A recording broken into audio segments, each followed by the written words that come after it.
Dios les bendiga una vez más y buenas noches. Y de nuevo, ¿verdad? Bienvenidos a nuestra escuela bíblica, la Iglesia Cristo Misionera del barrio Cotomagu, en Humacao.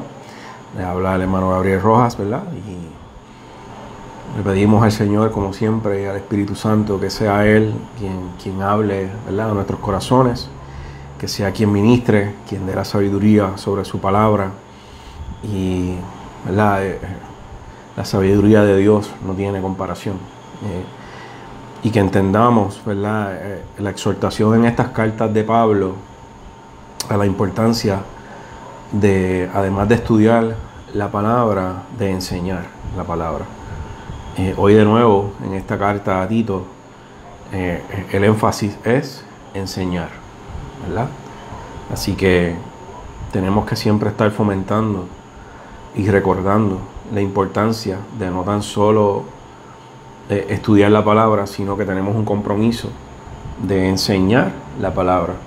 Y la exhortación a Tito es recordar la sana doctrina, ¿verdad? Lo que llaman la doctrina de Cristo, que es lo que conocemos, la doctrina que está en la palabra de Dios, ¿verdad? Esa es la doctrina que debe de ser la base de la iglesia del Señor, ¿verdad? Así que bienvenidos a nuestra escuela bíblica. Mi pastora, la reverenda Joan Cruz, ¿verdad? Reciban un saludo cordial de ella y de cada uno de los hermanos de la iglesia. Y así pues damos comienzo a este estudio. Es el último de nuestro expositor, la clase número 26. Ya el martes comenzamos con el expositor nuevo. Dios te bendiga, Dani. Así que, ¿verdad? Martes, Dios mediante, empezamos ya con el expositor nuevo. Hoy es la última clase. El título de la clase de hoy: una esperanza bienaventurada, ¿verdad? Y por supuesto, esa esperanza es el regreso de Cristo por su iglesia, ¿verdad? A esa esperanza es que nosotros nos aferramos, nos arraigamos y nos anclamos a que Cristo va a regresar por nosotros, ¿verdad? Así que en la clase de hoy, que hablamos, ¿verdad?, está la palabra de doctrina en el libro de Tito, vamos a ver que Cristo, ¿verdad?, la encarnación y el sacrificio de la cruz son la base sólida de la doctrina de la iglesia. Esa es la base, ese es el fundamento, esa es la roca, esa es, ¿verdad?, la principal piedra del ángulo, es nuestro Señor Jesucristo. Y por eso esa doctrina de los apóstoles, ¿verdad?, se le llama también la doctrina de Cristo, porque es que Cristo es la base y lo que solidifica esa doctrina, ¿verdad? Podemos tener mucha teología, pero si quitamos el sacrificio de Cristo, la encarnación de la teología, no hay gracia. Y, ¿verdad?, la teología sola no es quien nos va a salvar, es la gracia. Y Dios manifestó la gracia, y lo vamos a ver en los versos, a través de su Hijo. Así que lo que le da base a la doctrina que enseñamos, que es bíblica, es la gracia del Señor Jesucristo. La gracia revelada, ¿verdad?, por parte de Dios en el Hijo, es lo que le da fuerzas a la doctrina. La misericordia, que somos rescatados, que somos salvos. Eso es parte de la doctrina que enseñamos, ¿verdad? Recuerde, hablamos de mantener un orden, ¿verdad? Claro está, eso es parte de la exhortación a Tito. Pero no nos estamos, ¿verdad?, hablando de dogmas. Las dogmas salen de la doctrina, ¿verdad? Estamos hablando de lo que es la base del Evangelio, de qué sucedió y cómo era la iglesia cuando comenzó, que es lo que nosotros enseñamos, predicamos, y que lo que le da fuerzas y lo que ayuda a que continúe es el poder de Dios y su gracia manifestada en el Hijo. Así que el sacrificio del Señor Cristo, esa gracia inmerecedora, es la base de la doctrina. Amén. Una esperanza bienaventurada. Y la base bíblica es Tito capítulo 2, verso 11 al 15, y también el capítulo 3, verso 3 al 7. Los objetivos de la clase: comprender que la salvación de la humanidad es iniciativa de Dios. Fue voluntad y misericordia de Dios salvar a la humanidad que estaba perdida. No porque nosotros lo merecíamos, fue iniciativa de Él, para que pudiéramos estar con Él para siempre. ¿Para qué? Para rescatar el plan divino desde el comienzo, que era que el hombre se multiplicara y estuviera con el Señor para siempre. Pero sabemos que por la caída eso se vio interrumpido, y entonces Dios en su misericordia nos vuelve a rescatar, ¿verdad? Valorar la redención como un acto soberano de Dios. Fue en su voluntad, porque Él es soberano, fue en su soberana misericordia. Aceptar el compromiso que implica recibir el amor de Dios revelado en su Hijo, ¿verdad? Así que es algo gratis, es una iniciativa de Dios, es misericordia de Dios, pero al nosotros aceptar al Señor como Salvador, entonces hay un compromiso de nuestra parte. Hay una parte que nosotros tenemos que hacer, ¿verdad? Y es permitir que el Espíritu Santo comience a trabajar con nosotros y nos vaya transformando. Y eso lo vamos a ver también en la clase de hoy. Así que comprender que la salvación de la humanidad es iniciativa de Dios, valorar la redención como un acto soberano de Dios y aceptar el compromiso que implica recibir el amor de Dios revelado en su Hijo, ¿verdad? Lo que estábamos diciendo al principio, que la gracia que fue manifestada de parte de Dios en el Hijo, en el sacrificio de la cruz, es la fuerza de la doctrina de la iglesia.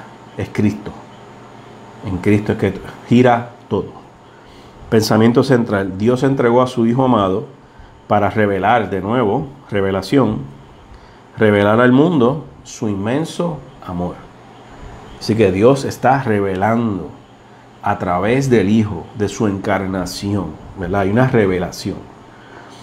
Texto áureo: pero cuando vino el cumplimiento del tiempo, Dios envió a su Hijo, nacido de mujer y nacido bajo la ley, ¿verdad? Así que cuando llegó el tiempo preciso, el tiempo que era el que Dios había determinado, llega Jesús, aparece en escena, y Dios entonces revela el plan de redención. Ahora está, ¿verdad?, quién va a dar su vida, y su amor es revelado, su amor por la humanidad, su amor por restaurar lo que estaba interrumpido, entonces es revelado, ¿verdad? Fíjese, mire las exhortaciones que encontramos a Tito, ¿verdad? Pero tú habla lo que está de acuerdo con la sana doctrina, de nuevo, ¿verdad? Y vamos a hablar un poco de lo que implica esto. Este libro enfatiza que la sana doctrina es el fundamento necesario para todo lo valioso en la vida de una congregación o un individuo, ¿verdad? Esa base que es el Evangelio debe ser lo que nosotros modelamos cada día como iglesia, ¿verdad? Y si fuéramos a resumir el libro en una sola frase, sería: sin importar cuáles sean los desafíos que enfrenten en la vida y en el ministerio, los líderes cristianos deben mantener el orden en la congregación. Ahora, pero solo conforme a la sana doctrina. De nuevo, ¿verdad? ¿Qué es lo de sana doctrina, verdad? Es vivir correctamente. Eso es sana doctrina, ¿verdad? Y fíjese que como era la iglesia cuando comenzó, ¿verdad? La iglesia tiene que enseñar la doctrina basada en la palabra de Dios. En caso contrario, no es una iglesia, ¿verdad? En todos estos libros de Timoteo hemos visto en las exhortaciones de cuidar, ¿verdad?, que nos acerquemos a lo que no agrada a Dios, a lo incorrecto. Y lo incorrecto es olvidar la doctrina del Señor, la doctrina de la palabra de Dios, y comenzar a enseñar otra cosa. Y siempre la exhortación es: aléjate de esto y acércate a lo que me agrada, a lo correcto, a lo verdadero, que es lo que enseña la palabra de Dios. La doctrina que es revelada en la palabra de Dios, esa es la que debemos enseñar y esa es la que debemos vivir, ¿verdad? Fíjese que es vivir correctamente, ¿verdad? Y fíjese cómo era la iglesia. Recordemos que al comienzo mismo de la iglesia, en el día de Pentecostés, se nos dijo en Hechos 2:42 que los que fueron añadidos a la iglesia en aquel día, y mira esto, perseveraban en la doctrina de los apóstoles, en la comunión unos con otros, en el partimiento del pan y en las oraciones. Estas fueron las señales de identidad de la primera iglesia. La doctrina de los apóstoles, que era Cristo, ¿verdad?, resucitado. La comunión, o sea, la unidad. El partimiento del pan, que implica también unidad, comunión. Y la oración. Realmente no importa el aspecto del edificio de una iglesia, su decoración interior o la comodidad de sus instalaciones.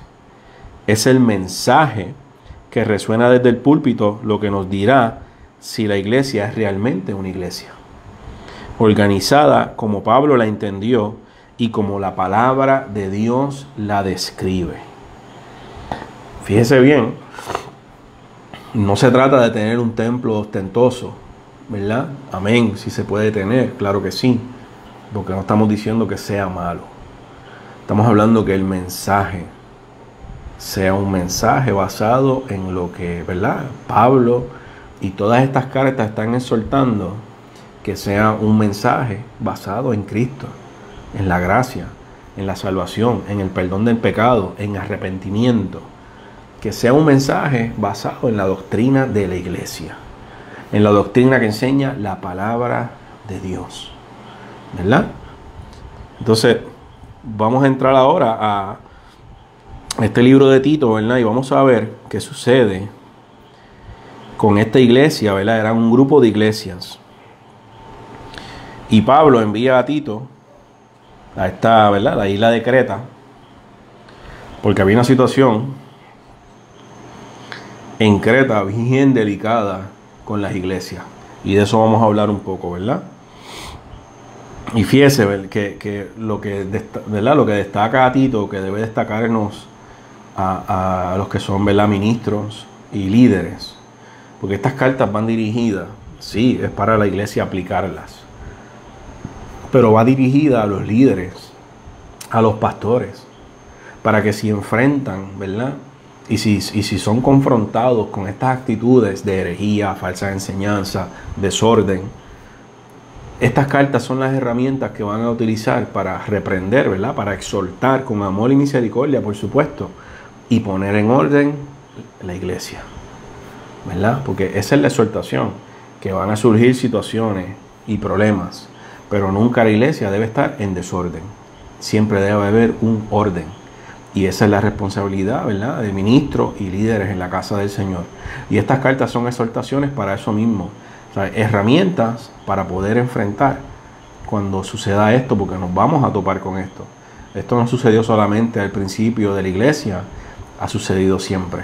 Y lo veremos. Situaciones difíciles, situaciones que retan el orden en la casa de Dios. Entonces la palabra es la que nos da la base de cómo nosotros nos vamos a acercar para, ¿verdad?, poner el orden de nuevo.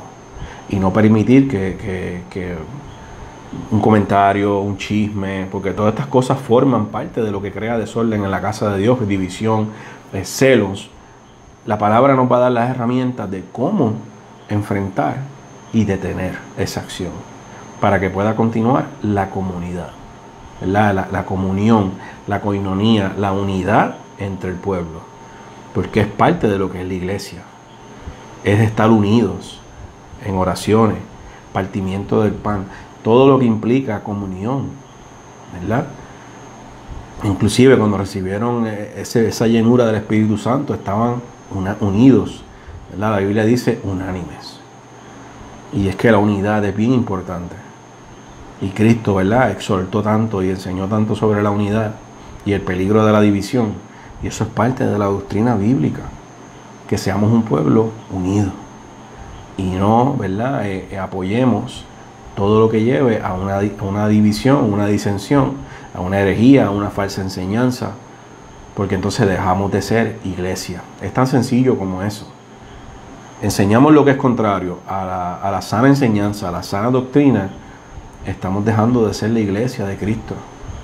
Por eso es que la base es la sana enseñanza, Y la base es la gracia de Cristo, que está en la palabra de Dios, la revelación del Padre en su Hijo, ¿verdad? La isla de Creta, donde Tito es enviado, hermano, era una misión casi imposible, ¿verdad? Era bien difícil la situación en las iglesias allí, ¿verdad? Cuando se lee solo todo lo que se daba ¿verdad? En esas iglesias, uno dice, wow, era bregar con una situación bien grave, bien complicada, ¿verdad? ¿Cuál era el enfoque de Pablo a Tito? Era organizar ese grupo de iglesias, ¿verdad? Y fíjese que vamos a ver a través del estudio, a través de la carta de Tito, el rescate que tenemos en la gracia, los requisitos de la gracia, la espera que hay en la gracia, ¿verdad? Y la memoria. Esos son puntos que vamos a trabajar, ¿verdad?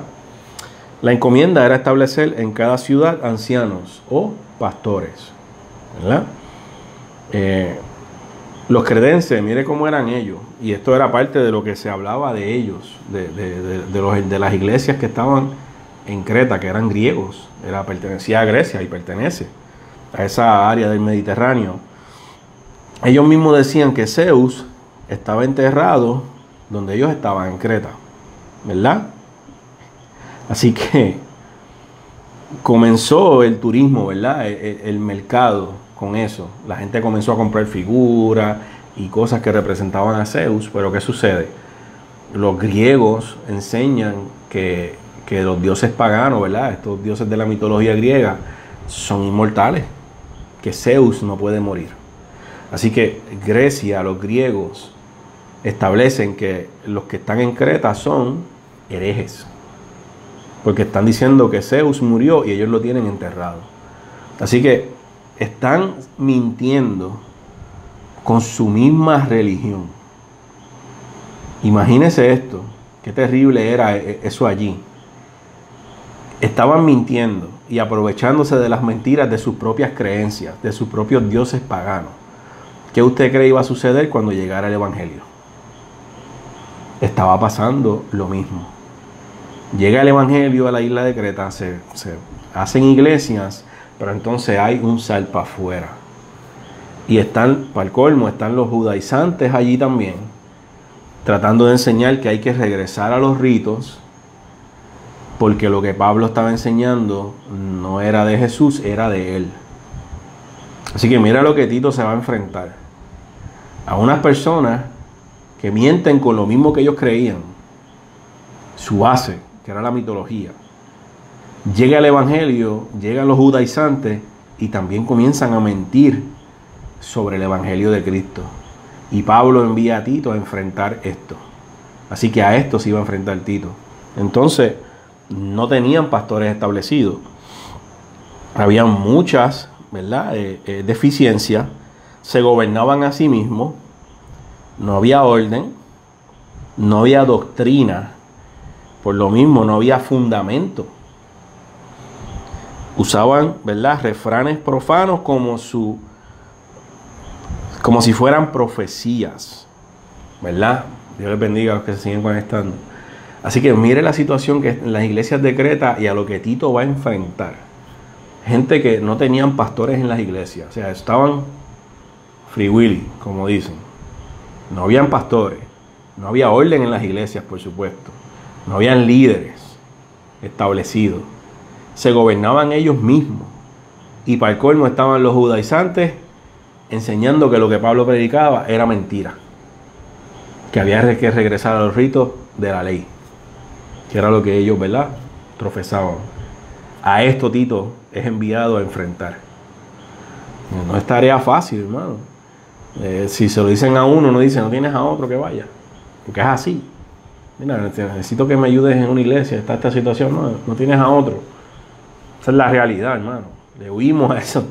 Imagínese algo así, que lo hay, tristemente. Y Tito, vaya. Y estas cartas son, ¿verdad?, para darle ánimo a Tito y para darle herramientas para enfrentar la situación que va a confrontar en las iglesias de la isla de Creta, que no estaba nada fácil. Así que, ¿qué es lo que faltaba enseñar allí? ¿Qué es lo que nosotros, ¿verdad?, enseñamos y predicamos? gracia, esperanza y santidad. ¿Verdad?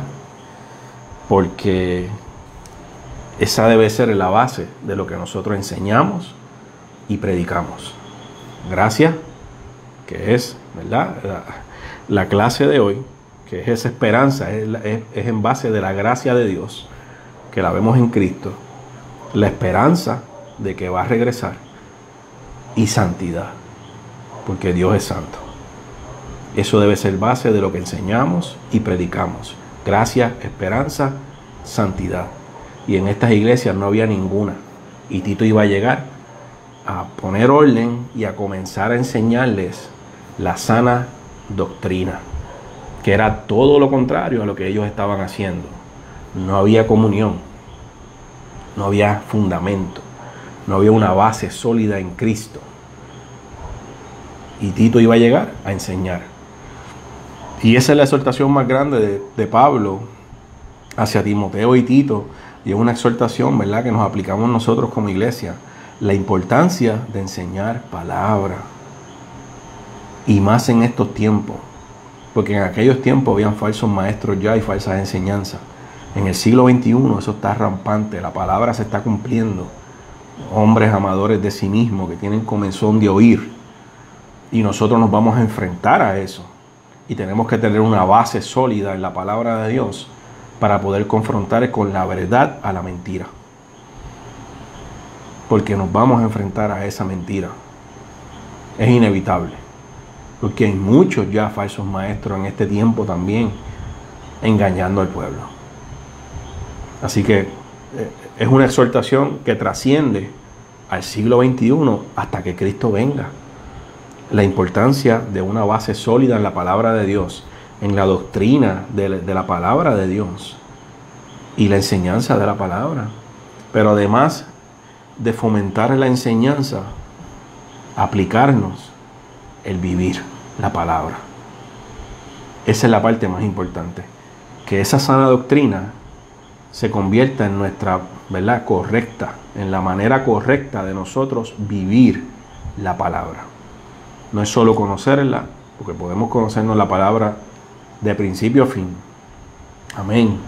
Es vivirla. Y Tito iba a decirles a ellos, ¿sabes qué? La doctrina es unidad, comunión. No es falsa enseñanza, no es divisiones, no es chisme, no es celos, no es contiendas. La doctrina de la iglesia es unidad, es amor, es misericordia. Es corregir, claro que sí, pero en amor y misericordia, porque no fomentamos el desorden, fomentamos el orden, pero de una manera correcta, ¿verdad? Reconociendo que no somos jueces de nadie, pero cuando algo está mal, lo frenamos, como se debe hacer. Esa es la doctrina y esa es la base. Y a través del estudio lo que vamos a ver es la gracia, ¿verdad? Eso es la importancia de la base de la doctrina de la iglesia. La gracia de Dios. Porque si en el sacrificio de Cristo fuéramos nada, no tuviéramos esperanza si Cristo no hubiera ido y resucitado de la cruz del Calvario. Eso es lo que le da sustento y base a la doctrina de la iglesia, la gracia de Dios. Y esa es la doctrina que Tito va a comenzar a enseñarles a esta iglesia en Creta. Recuérdense, habían judíos allá, pero había muchos gentiles que venían de creencias paganas. Entonces él iba a enseñarles y a presentarles a Cristo. Y que todo lo que iba a enseñar sobre la unidad y sobre lo que es una manera de vivir correctamente está basado en Cristo. Ese era el reto de Tito. Amén. Así que vamos a leer un poco la introducción del expositor, ¿verdad? El evangelio pudo haber llegado a Creta por intermedio de los que estuvieron presentes el día de Pentecostés. Pues había habitantes de esa región en Jerusalén. Creta era una comunidad con muy mala fama, a la cual fue asignado Tito para continuar la organización y consolidación de la iglesia. Al igual que en la carta de Timoteo, las declaraciones vertidas en esta carta se generan por causa de la tendencia de los judaizantes que deseaban restar importancia a las doctrinas del cristianismo. por considerarlas como ingenio del apóstol Pablo y no como él afirmaba que era una revelación del Señor. Así que los judaizantes están diciendo, no le crean a lo que Pablo está enseñando, que eso no se lo reveló Dios nada. Eso lo está diciendo él por capricho. Claro que llegaban ellos, pero es lo que Cristo dijo. Eran, ¿verdad?, lobos rapaces vestidos de ovejas. Amén. Para contrarrestar estas herejías que proliferaban en aquellos días, el apóstol le había consignado a Tito la proclamación de la verdad. Pero tú habla lo que está de acuerdo con la sana doctrina. Con esa afirmación, el apóstol deja clara su convicción sobre la revelación del amor de Dios a través de Jesucristo. Esto implicaba un compromiso ministerial que debería asumir con toda convicción en defensa de la verdad. En la carta a Tito, el apóstol señala lo que Dios ha hecho a favor de los suyos, el propósito de su acción en el mundo y la finalidad de su manifestación gloriosa.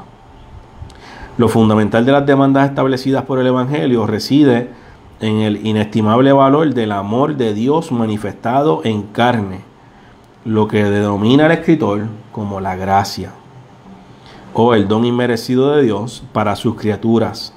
Por tal razón es propicio que pasemos con la mejor disposición al estudio de las Escrituras y veamos qué es esto que el Señor nos ha revelado para edificación de la iglesia en plena vigencia en la actualidad, mi hermano. Así que de nuevo, ¿verdad? Pablo, a través de estas cartas, nos revela el amor de Dios. No son solamente directrices, no son solamente consejos, ¿verdad? Es la revelación de Dios de cuánto nos ama a través del sacrificio del Hijo. Esa es la revelación. Esa es la manifestación, que es lo que vamos a ver en los versos.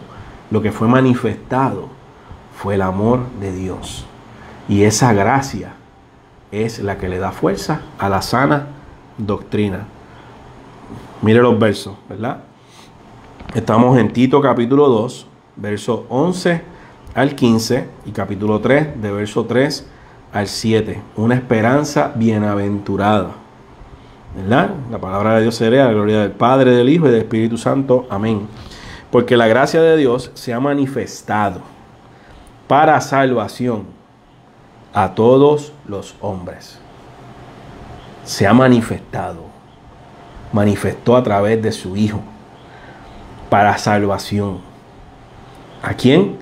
A todos los hombres.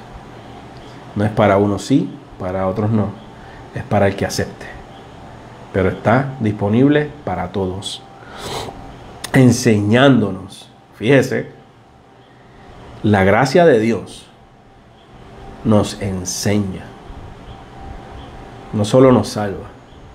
Y esto es bien importante. No tan solo es el acto inmerecido que Dios ha hecho para salvarnos, sino que la gracia nos va enseñando también. Y fíjese, está en el verso 12. Enseñando que renunciando a la impiedad y a los deseos mundanos vivamos en este siglo sobria, justa y piadosamente, aguardando la esperanza bienaventurada y la manifestación gloriosa de nuestro gran Dios y Salvador Jesucristo, quien se dio a sí mismo por nosotros para redimirnos de toda iniquidad y purificar para sí un pueblo propio celoso de buenas obras. Esto habla y exhorta y reprende con toda autoridad. Recuerden, iba a enfrentarse a un pueblo difícil. Y aunque iba con amor, tenía que ir con autoridad. Nadie te menosprecia. Capítulo 3. Porque nosotros también éramos en otro tiempo insensatos. Esta es la memoria, ¿verdad? De los puntos que hablamos. Rescate, los requisitos, la espera y la memoria que vemos en la gracia. Porque nosotros también éramos en otro tiempo insensatos, rebeldes, extraviados, esclavos de concupiscencia y deleites diversos, viviendo en malicia y envidia, aborrecibles y aborreciéndonos unos a otros. Fíjese, la doctrina enseña lo que, ¿verdad?, daba testimonio de la primera iglesia: comunión, unidad, compartir el pan, orar unidos. ¿Y de dónde somos rescatados? De aborrecernos unos a otros. Y ¿sabe qué es lo triste? Que hay que decirlo, que esto se ve en la iglesia del siglo XXI. A veces nos gusta que uno hable estos puntos, pero son reales. Celos, contiendas, envidia, y aborrecemos a nuestro hermano. Tristemente sucede. Pablo está diciendo, recuerden lo que éramos. Eso es lo que Pablo está diciendo. Éramos lo que ustedes eran. Se supone que yo no regrese a eso. Por eso es que la gracia me enseña. No solo me salva, me enseña a través del Espíritu Santo. Y me va transformando. ¿Por qué? Porque la gracia no es algo automático. No es algo que ocurre. Esa transformación no es de un día a otro. ¿Verdad? No. Es algo que va progresivamente ocurriendo en mí. Que el Espíritu del Señor va haciendo en mí.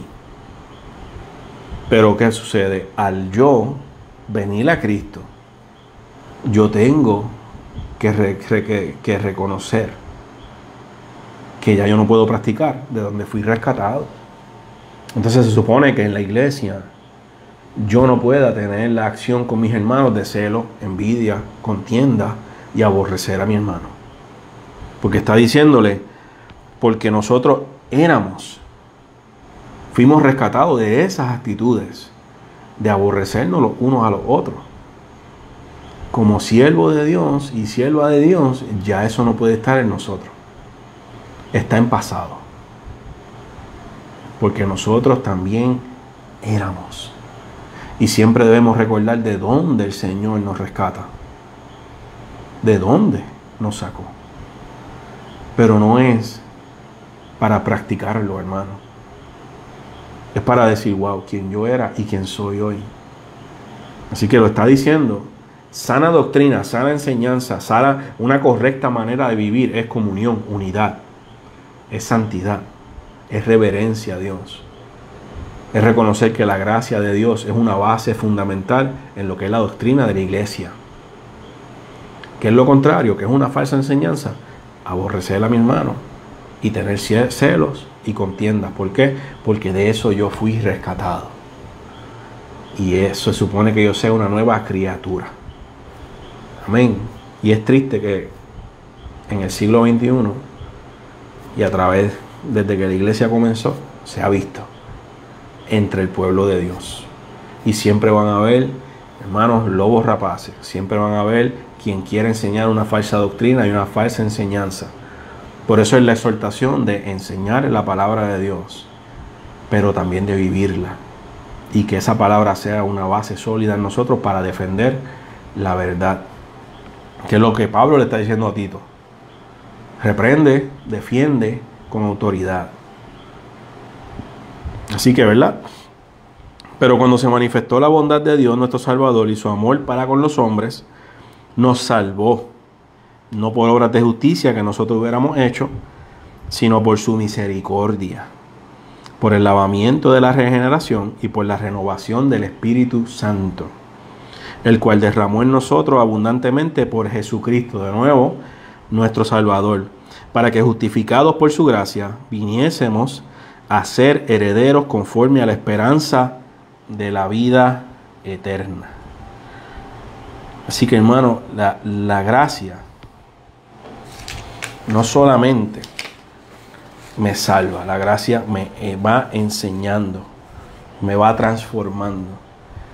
Y eso es lo que Pablo, ¿verdad?, quiere dejarle saber a Tito, y lo que el estudio hoy enfoca en ese amor de Dios, en lo que se manifestó, como dice el verso 11, porque la gracia de Dios se ha manifestado en la encarnación de Cristo que se manifestó. Así que la gracia de Dios es el sacrificio del Hijo en la cruz del Calvario. Ese favor inmerecido que me rescató del pecado, de una muerte eterna, pero que me va enseñando día a día a agradarle a Dios y a vivir correctamente. Porque la doctrina me enseña a vivir una vida que le agrade a Dios. No es solo conocer, es vivir Eso es algo que tenemos que saber. Que no se trata de conocer mucho, amén. Eso es buenísimo. Es que lo que voy aprendiendo lo aplico a mi vida. Y eso es esencial. Y de nuevo, si quitamos la gracia, si quitamos a Cristo de la teología, ¿dónde está la gracia? Van de la mano. El conocimiento y la vivencia de que la gracia es la base de la doctrina de la palabra de Dios. En otras palabras, de la doctrina de la iglesia de Cristo. Es su amor revelado, es su misericordia revelada. Una salvación que es dada a todos los hombres. Amén. Así que fuimos rescatados, ¿verdad? La gracia divina es el rescate de Dios para restaurar a las vidas que están arruinadas espiritual, moral y mentalmente. Eso es lo que hace el amor de Dios y la misericordia de Dios a través de Jesús. Nos rescató y rescató nuestra mente, que estaba cautiva, rescató nuestras emociones, rescató todo lo que estaba arruinado, desordenado en mi vida. Esa gracia, esa salvación, lo rescató.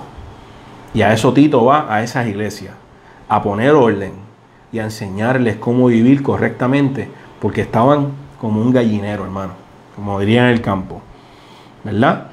Se ha manifestado para salvación, o sea que hay cambio, hay perdón, hay transformación. Y si el mundo, fíjese, si el mundo se rindiera a los pies de Cristo, todo sería diferente. Y esto lo dijo hasta un ateo. Un ateo dijo, wow, si lo que ese hombre Jesús enseña, la gente lo viviera, el mundo fuera mejor. Un ateo. Pero ¿qué sucede? Que Dios no impone a nadie. Es una decisión de nosotros. Pero hasta un ateo reconoció, wow, lo que enseña él es verdad. Unidad, amor. El mundo sería mejor. Un ateo. Mas sin embargo, Dios no obliga a nadie. Amén.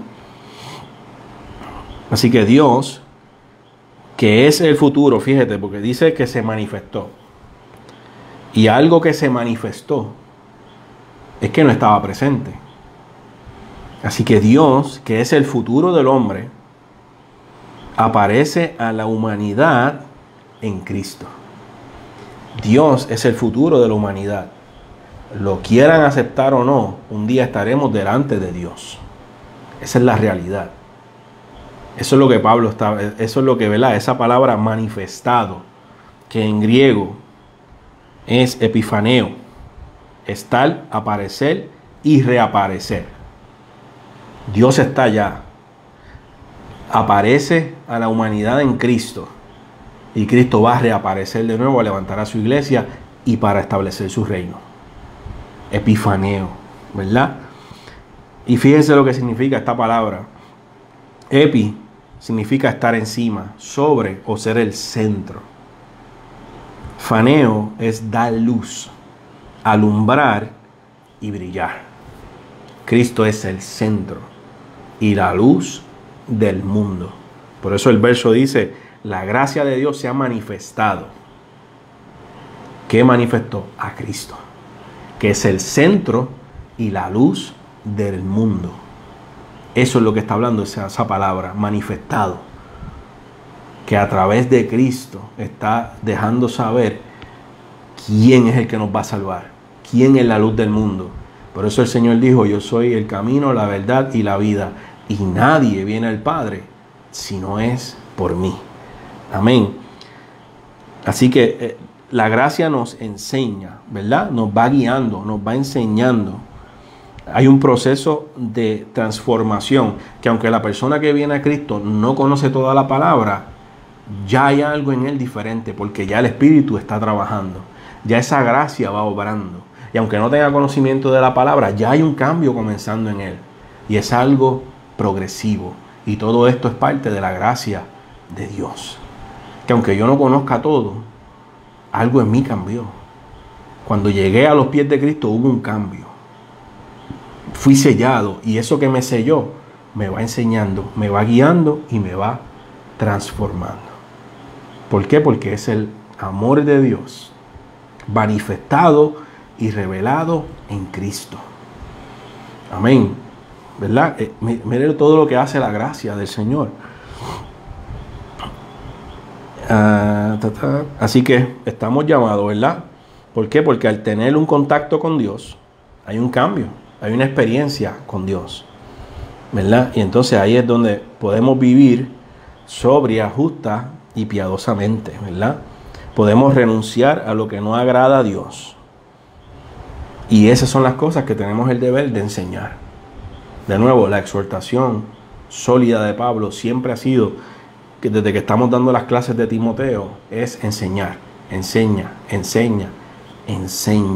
¿Para qué? Para que no podamos ser arrastrados ni engañados por toda ola de mentira, como le estaba sucediendo a las iglesias de Creta, que tristemente los judaizantes estaban, no había ni pastores ni líderes, estaban haciendo fiestas con las personas, trayendo otra vez, tienen que hacer esto, tienen que circuncidarse, cuando Tito mismo, que era gentil, porque era griego, no fue obligado a circuncidarse, porque Pablo dijo, no, es que ya eso no es necesario. Pero estos hombres estaban haciendo escante en Creta porque no habían líderes ni pastores. Y para el colmo, ya esa gente era difícil bregar con ellos. Y al encontrarse en rienda suelta, había un desorden terrible. Pero Pablo envía a Tito para poner orden y para enseñarles la manera correcta de vivir, de agradar a Dios, para llevar la sana doctrina, la doctrina de Cristo, a la iglesia de allá. Porque lo que había era un desorden. Y ese es el reto de los líderes, de los ministros del Señor. Mantener el orden en la casa del Señor. De que van a surgir situaciones, amén. Pero siempre el orden no debe faltar. Siempre la casa de Dios debe estar ordenada según lo que enseña su palabra. Por eso es que damos énfasis a la enseñanza, al discipulado, para conocer, ¿verdad? No imponer. Porque nosotros no podemos imponerle nada a nadie. No se trata de imponer, se trata de educar. Y lo más importante es recordarnos a vivir lo que aprendemos. Que lo que la palabra me enseña de la doctrina que agrada a Dios, lo tengo que aplicar a mi vida. Porque el Espíritu Santo va a seguir trabajando conmigo. Pero yo no puedo quedarme de brazos cruzados. Yo tengo un compromiso de reconocer la importancia de lo que Cristo hizo por mí, que es parte del objetivo. Reconocer esa importancia de ese sacrificio, de que fue manifestado para yo ser salvo. Y al estudiar la palabra y a ir aplicando la palabra a mi vida, voy a ir reconociendo lo que no le agrada a Dios. Y voy a poder alejarme de todo lo que el Señor no le agrada, de lo que no es correcto. Y voy a poder permanecer en esa sana doctrina. Y ese es nuestro reto para enseñar, para predicar. Y recordarle a los hermanos, de donde Dios nos rescató, no podemos regresar. Lo que hacíamos antes se quedó en el pasado. Somos criaturas nuevas. Ahora hacemos los frutos del Espíritu. Ya en nosotros se supone que no haya nada que lleve a la división. Todo es comunión. Porque esa es la iglesia de Cristo. Así comenzó el testimonio de la iglesia. Unánimes, comunión, compartiendo el pan. Y ese debe ser el testimonio de la iglesia actual también. Y la doctrina de los apóstoles, unidad, amor, comprensión y trabajar juntos. Esa es la doctrina de la iglesia. Esa es la que nos lleva a aprender una esperanza bienaventurada. Porque ¿sabe qué? Yo puedo estar en la iglesia y conocer mucho. Pero si yo no aplico lo que la palabra me enseña, hermano, estoy perdido en la misma iglesia. Si causo divisiones, si fomento los celos, estoy alejándome de lo que Dios quiere en su casa. Y yo tengo que acercarme a lo que edifica, no a lo que destruye. Ese es el llamado mío y de cada creyente, acercarnos a lo que edifica y agrada, a lo que suma, no a lo que resta y divide. Porque ya eso Satanás lo va a intentar hacer y yo no tengo que hacer el trabajo por él. Bueno, Señor lo reprenda. Yo tengo que unirme al trabajo del Espíritu, que es comunión. Y es establecer y que haya un orden en la casa de Dios. Por supuesto que sí, pero con autoridad mezclado con amor. ¿Verdad? Que no haya desorden, que no haya divisiones, Y cuando veamos cosas que apoyen ¿verdad? Estas situaciones de disensión, hermanos, detenerlas y reprenderlas en el momento. Si no, párate, esto no es parte de esta casa. Aquí trabajamos en unidad. Hay una situación, vamos a resolverla. Y todo sigue, mi hermano. No podemos darle lugar a las falsas enseñanzas, a las falsas doctrinas. Tenemos que fomentar la doctrina de la palabra de Dios, que es la comunión. Y recordar que la gracia de Dios manifestada, que es Cristo, es la base de esa doctrina.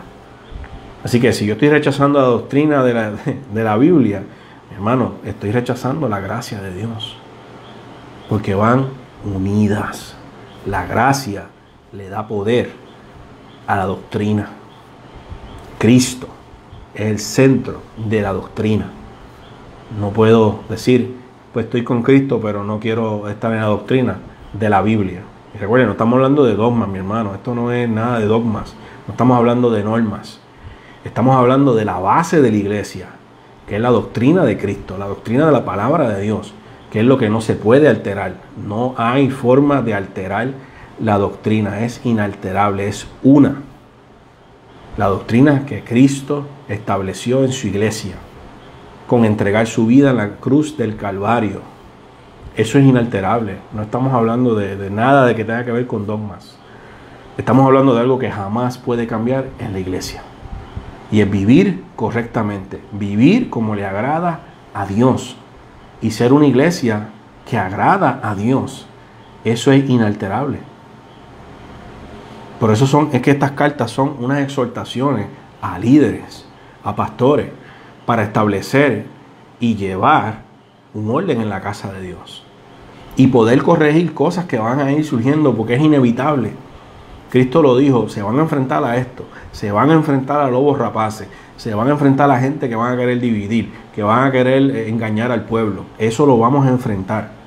Pero la exhortación de Pablo en estas cartas son nuestras armas, nuestra base para... No, párate. Esto está mal. No va con lo que la Biblia establece. Punto y se acabó. Y vamos estableciendo un orden.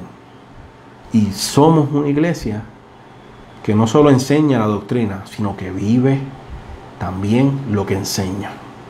Entonces somos una iglesia de Cristo. Enseñamos, pero vivimos lo que enseñamos y predicamos. Eso es lo que marca la diferencia. Eso es lo que hace que seamos una iglesia del Señor.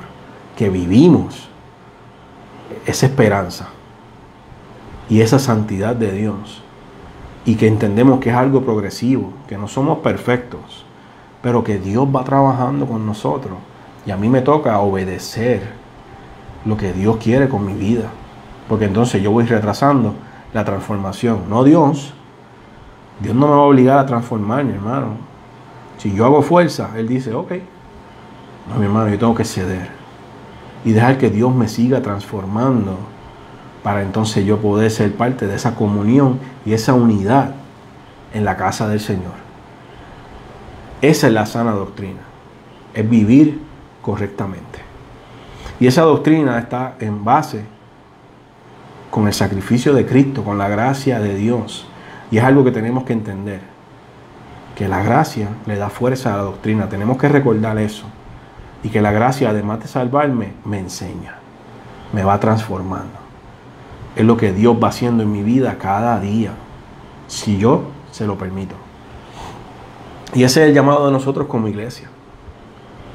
Estar pendiente a seguir enseñando la sana doctrina, la sana enseñanza, la sana manera de vivir, que es una vida correcta. Ese es el reto de la iglesia. Y más en los tiempos que estamos viviendo. Con nuestros niños, con nuestros jóvenes y aún los adultos, mi hermano, que enfrentan cada día tantas cosas que los puede desviar de la palabra, porque nosotros lo enfrentamos también. Más todavía tenemos que reconocer la importancia de aferrarnos a la manera correcta de vivir que agrada a Dios y a cuidarnos de a qué prestamos oído. Estamos en un siglo donde hay tantas cosas a la mano, tantas doctrinas, tantas enseñanzas que uno encuentra de cuánta cosa hay. Y si no pasa por la palabra, no es correcto. Por eso es que tenemos que trabajar como iglesia unidos para poder enfrentar esa embestida que viene de parte del infierno mismo a tratar de dividir y engañar la iglesia, mi hermano. Y más ahora que ya Cristo está a las puertas. Esa es la esperanza bienaventurada.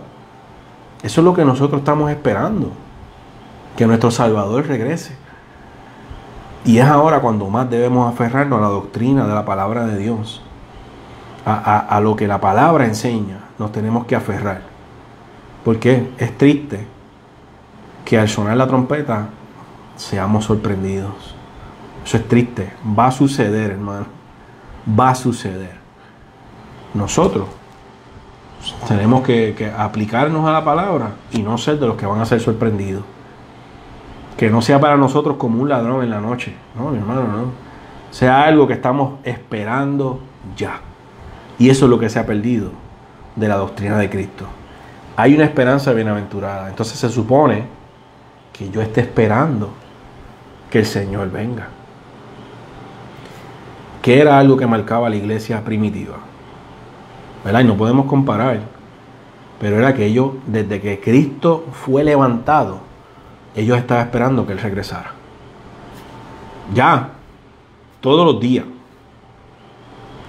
ellos esperaban que Cristo regresara. Y no eran perfectos, cometían falta. Pero ellos tenían ya esa anticipación de que mi Redentor viene, Cristo va a regresar. Pablo lo decía, no, es que el Salvador va a regresar, yo voy. ¿Qué ha sucedido con la iglesia del siglo XXI? Que nos hemos alejado de ese pensar. Ya no se vive como si Cristo pudiera venir hoy, ahorita, mañana, de madrugada. Eso se ha perdido. Los tiempos que estamos enfrentando ha desviado la visión. Y esa importancia de que yo tengo que estar listo hoy, no mañana, hoy, por si Cristo viene o me toca partir. Eso se ha desviado, mi hermano, y es triste. Tenemos que regresar a esas raíces de esa doctrina que caracterizaba a la iglesia. Comunión, la oración unidos, fomentaban la coinonía y esperaban que Cristo iba a regresar cada día. Esa fue la base de la iglesia. Oraban juntos. Creían en la unidad. ¿Por qué? Lo aprendieron del Señor. Y es lo que siguieron enseñando y predicando a las iglesias.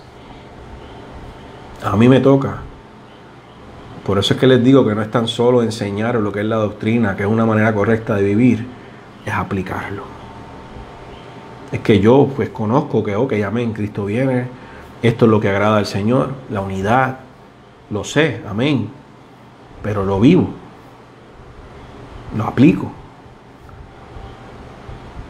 Estoy pendiente a que no hayan divisiones, celos y contiendas, no aporto a los celos y las contiendas, apoyo mejor la unidad. Freno cuando veo algo que pueda hacerle daño a la iglesia. Todo esto son cosas que Tito iba a enfrentar en Creta, con unas iglesias terribles. Y son cosas que nosotros enfrentamos en el siglo XXI. Y que a muchos no les gusta que se enseñe y se hable sobre orden, sobre lo que agrada a Dios, sobre la santidad, la esperanza, la gracia, ¿verdad? Y han tomado la gracia de una manera equivocada, porque piensan que porque es gracia podemos. Y no, mi hermano, no. Si la gracia, la base es el sacrificio de Cristo, nosotros tenemos que honrar y entender la importancia de lo que costó que pudiéramos ser parte de una gracia inmerecida, de un favor inmerecido de parte de Dios. Y fue la muerte y resurrección de Cristo, del Hijo de Dios. Y si es la base de la doctrina, de la palabra de Dios, que me salva y me enseña, entonces yo debo aplicar esa manera correcta de vivir a mi vida y alejarme de lo que era antes. Lo dice, en una ocasión éramos así. En otras palabras, se supone que ya yo no sea así. Entonces, aferrarme a la gracia, aferrarme a la doctrina correcta, a la que agrada a Dios, y seguir siendo iglesia de Cristo. Y entonces reconocer que cada día estamos a la espera de que el Maestro regrese. Y más con todo lo que nosotros estamos viendo entre nuestros ojos ocurrir en el mundo. ¿Cuándo va a regresar? No lo sabemos. Pero el Padre puede dar la orden en su soberana voluntad, en su tiempo soberano. Me toca a mí escoger si seré sorprendido o seré parte de los que está esperando. Así que, ¿verdad? Ese es el reto. Enseñar la manera correcta de agradar a Dios. La manera correcta de vivir. Entender que lo que es manifestado es el amor de Dios hacia la humanidad en Cristo. Eso es lo que Pablo le está diciendo a Tito. Vas a ir a enseñar esto. Que Dios en su misericordia ha manifestado la salvación para toda la humanidad, incluyendo gentiles, a través de Cristo. Pero al aceptarlo hay un compromiso, y es alejarte de lo que eras antes y reconocer quién eres ahora. Y eso vas a enseñar, con eso vas a reprender, con eso vas a exhortar. Aquí ahora somos iglesia y tenemos que vivir agradando a Dios. Y la doctrina que enseña mi palabra es que seamos un pueblo unido y nos alejemos de lo que no me agrada. Esa es la exhortación de Pablo a Tito, que él va a llevar a las iglesias, y es la que nosotros enseñamos y predicamos. Aplicar estas enseñanzas a nuestras vidas, aplicar la palabra de Dios a mi vida. Eso es todo, mi hermano. Esa es la importancia de escudriñar y decirle al Espíritu Santo: guíame por donde tú me quieres llevar y ayúdame a entender qué tengo que entender con tu sabiduría, y es aplicar la palabra a mi vida para poder agradar a Dios, ¿verdad? Así que, ¿verdad? Espero que el estudio haya sido de bendición para sus vidas. Una esperanza bienaventurada. ¿Cuál esperanza? Que Cristo viene. La esperanza que fue manifestada en Cristo del Padre. La encarnación de Cristo. Y que entendamos que esa manera correcta de vivir, esa doctrina de la palabra de Dios, la fuerza la da la gracia de Dios en Cristo. Que van de la mano y que no puedo escoger una a la otra. Las dos las tengo que aplicar a mi vida. Aferrarme a la gracia del Señor y aferrarme a vivir correctamente para Él. Y abrazar todo lo que agrada al Señor en la casa de Dios. Y que somos iglesia no por el edificio, somos iglesia porque lo que predicamos y enseñamos es la verdad de Dios. Eso es lo que nos hace iglesia. No es tener un mega templo, es predicar lo correcto, es enseñar lo correcto y aplicarme lo que enseño. Eso es lo que nos hace iglesia. Esa es la diferencia. Y entender que tenemos que enseñar sobre la gracia, sobre la esperanza y sobre la santidad. Y que tenemos que corregir el desorden con las herramientas que la palabra nos da, ¿verdad? Vamos así a leer un poco de resumen de la clase. Y lee así, ¿verdad? Las buenas nuevas de salvación se fundamentan en que no podemos ser salvos por nuestra justicia, a través de intentar vivir una vida diferente, sino que somos salvos gratuitamente por su gracia, por la fe en nuestro Señor Jesucristo. Pero esta gracia debe transformar nuestras vidas al grado de producir buenas obras en nosotros por amor de su nombre. Nuestro servicio a Él no nos salva, pero somos salvos para servir. La gracia de Dios debe ser motivo de acciones de evangelización que destaquen la proclamación de su inmenso amor, su causa y objetivos, tal como lo plantea el apóstol en esta carta a Tito. Una afirmación que encierre todo el plan de redención y la razón de ser de la encarnación de Jesucristo como la revelación de su amor. La manifestación de la gracia de Dios no vino a traer lo que no podíamos alcanzar. Nos vino a traer lo que no podíamos alcanzar de otro modo. Pero esta gracia demanda que renunciemos a la impiedad, a los deseos mundanos y tengamos vida y vida en abundancia. Esta ley no mata, esta ley da vida. La ley del Antiguo Testamento producía muerte y desesperanza, pero la gracia trajo vida y esperanza bienaventurada, como dijo el apóstol Pablo, como si el ministerio de condenación fue con gloria, porque si el ministerio de condenación fue con gloria, mucho más abundará en gloria el ministerio de justificación. Si lo que perece tuvo gloria, mucho más gloriosa será lo que permanece. Ha sido esta gloriosa revelación de Dios en Cristo, debemos proclamar y exaltar la gloriosa verdad de que Dios se ha manifestado a la humanidad. En la historia de la humanidad no ha existido hecho más relevante que la revelación de Cristo en la tierra. Y no habrá mayor acontecimiento futuro que su segunda venida con poder y gloria. Así que esa es la esperanza, que Cristo va a regresar. Su encarnación, la manifestación de Dios, es el fundamento y la base de nosotros predicarle a las vidas que Cristo es real. Que ese amor que fue manifestado, que lo recibimos nosotros, ellos tienen oportunidad de recibirlo también.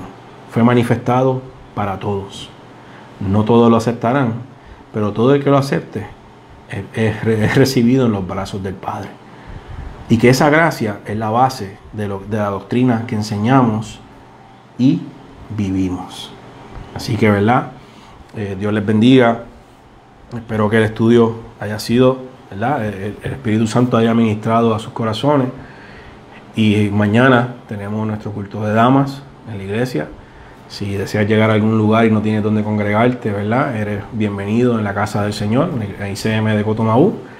Y como les dije, el domingo también tenemos nuestro culto, ¿verdad? A las 10 oramos, a las 10:30 comenzamos. También son bienvenidos a la casa del Señor. Y reciban de nuevo, ¿verdad? Saludos de mi pastora, la reverenda Joan Cruz, la vi conectada por ahí, y de cada uno de los hermanos. Dios les bendiga a todos y que tengan, ¿verdad? Una linda noche también. Sigamos escudriñando las Escrituras, ¿verdad? Reconozcamos la importancia de conocer la verdad y de vivir esa verdad. Y sigamos escudriñando. Cristo está a las puertas. Estemos mejor esperándolo y no seamos sorprendidos.